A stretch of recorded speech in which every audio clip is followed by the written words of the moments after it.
नमस्कार, राम राम, खमा घनी। स्वागत आप सभी का सिंगटम क्लासेस में। मैं हूं विजेंद्र धनखड़। इस वीडियो में हम लोग देखेंगे 27 जुलाई का editorial.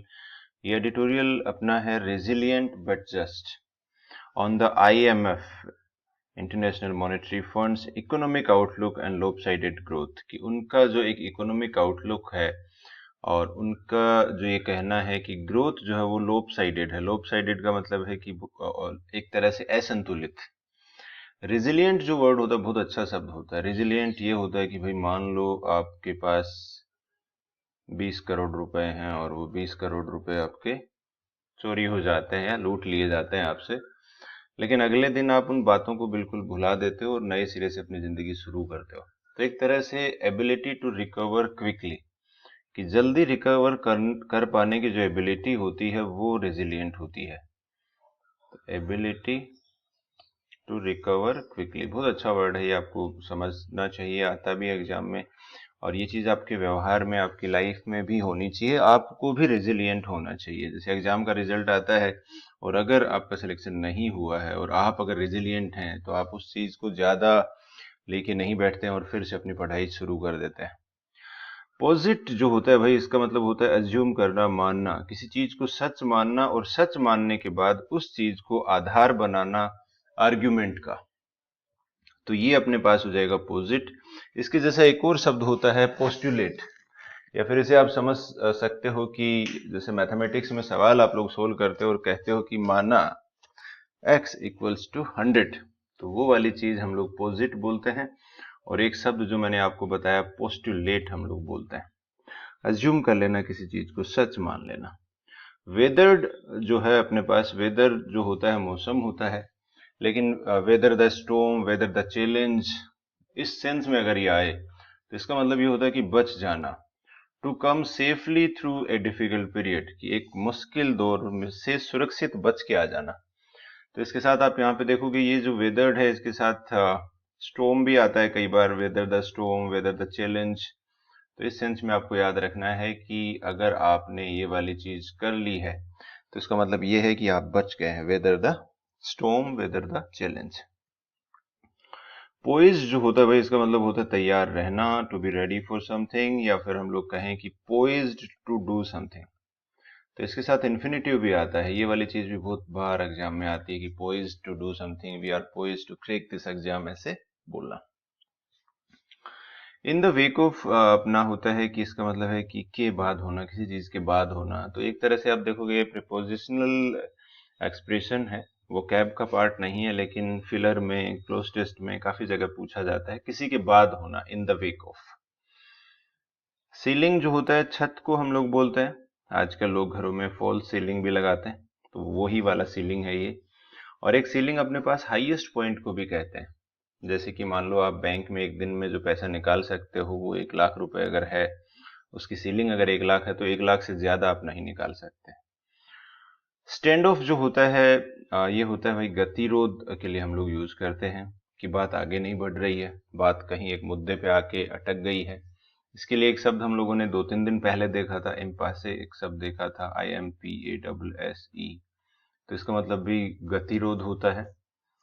Out of the woods का मतलब है एक इडियम है भाई ये, और ये होता है कि खतरे से बाहर होना, free from problems, out of the woods. Woods का मतलब फॉरेस्ट है, और फॉरेस्ट जो है पहले के जमाने में खतरा ही होता था। अब फॉरेस्ट ही नहीं रहे, खतरा कहाँ से रहेगा। लेकिन इडियम्स तो चलती आ रही है ना जमाने से।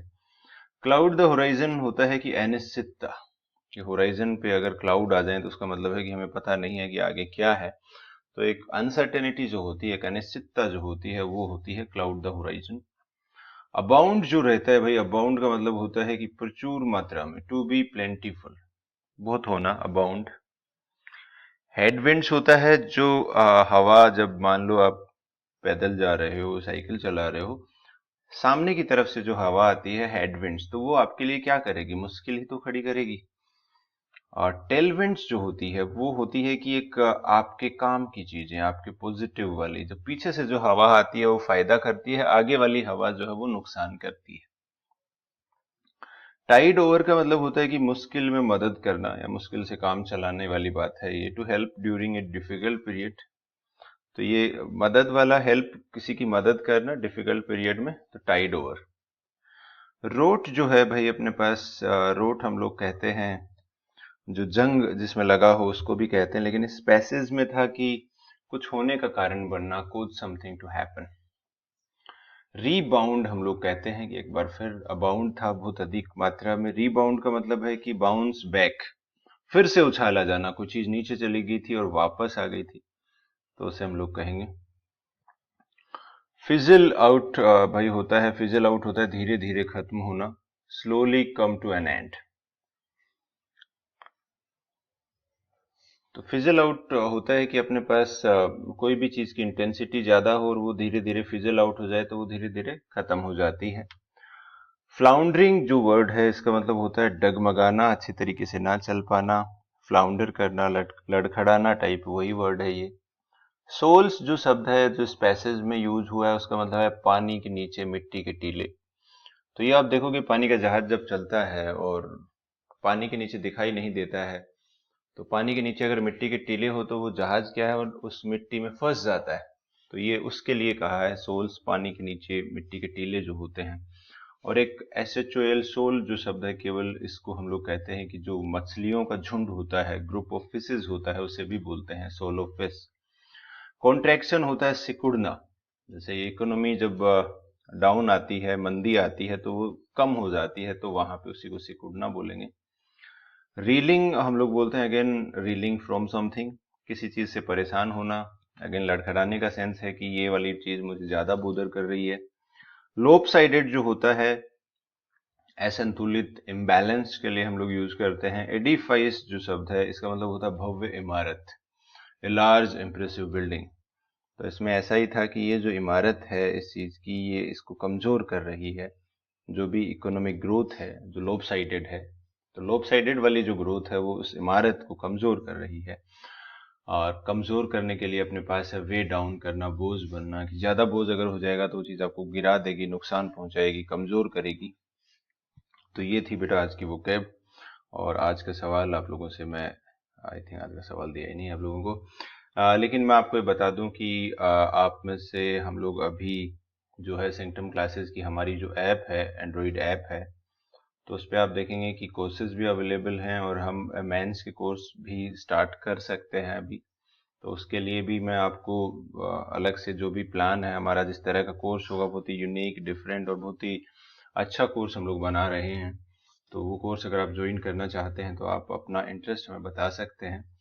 इसके अलावा आपको ये जो एडिटोरियल है इसके PDF अगर चाहिए, जिसके अंदर 10 वोकैब के सवाल भी हैं, एग्जाम्पल सेंटेंसेस भी हैं, क्लोज टेस्ट भी है, तो ये आप सेंटम क्लासेस के टेलीग्राम चैनल से डाउनलोड कर सकते हैं।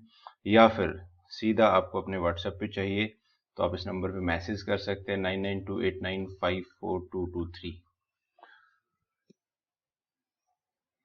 एक बार रिवाइज कर लेते हैं सारी वोकैब जो हमने पढ़ी है। पोजिट का मतलब होता है हमें मानना, वेदर द स्टॉर्म का जो सेंस है उससे है कि मुश्किल से बचना, पोइज तैयार रहना, इन द वेक ऑफ के बाद होना, सीलिंग का मतलब है ऊपरी सीमा, अपर लिमिट, स्टैंड ऑफ गतिरोध, आउट ऑफ द वुड्स खतरे से बाहर, क्लाउड द होरिजन, होराइजन, अनिश्चितता, अनसर्टेनिटी, अबाउंड का मतलब होता है भाई प्लेंटीफुल, बहुत अधिक है, अधिक मात्रा में होना, हेडविंड्स जो होती है मुश्किलें, टाइड ओवर होता है मुश्किल में मदद, रोट का मतलब कुछ होने का कारण बनना, रिबाउंड होता है फिर से उछाल आना, फिजल आउट होता है धीरे धीरे खत्म होना, फ्लाउंडरिंग होता है डगमगाना, सोल्स होता है कि पानी के नीचे मिट्टी के टीले, कॉन्ट्रैक्शन होता है सिकुड़ना, रेलिंग लड़खड़ाना, लोपसाइडेड असंतुलित, एडिफाइस भव्य इमारत, और वे डाउन होता है कि बोझ बनना।